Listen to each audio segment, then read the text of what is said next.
What's up guys, welcome back to another Collect.js tutorial. My name is Daniel Eckerman and I am the author of Collect.js.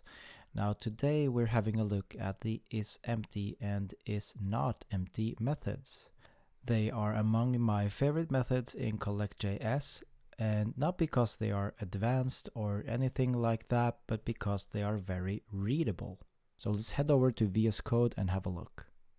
Now here in VS Code, I've defined an empty array and an empty object. And I've also made two constants. The array is empty, like here, and object is empty.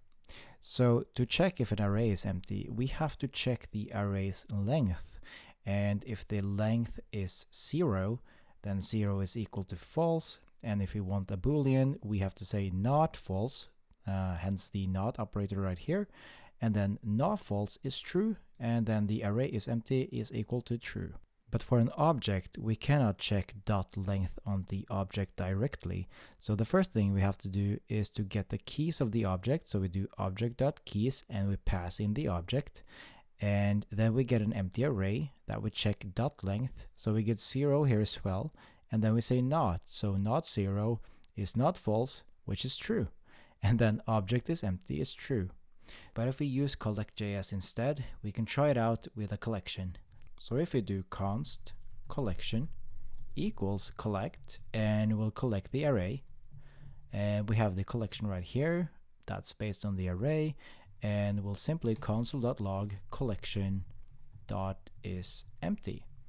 And if the collection now is empty, we will get true.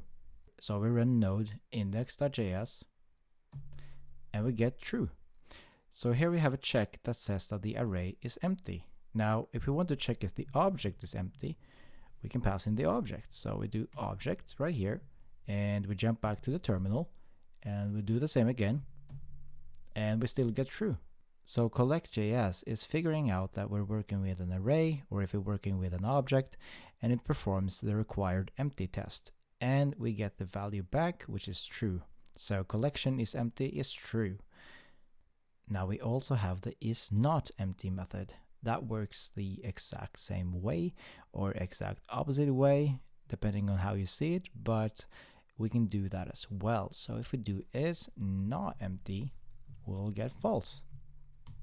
And we get false right there. If we switch this back to our array instead and try that out, we still get false. So that's how the IsEmpty and IsNotEmpty method work.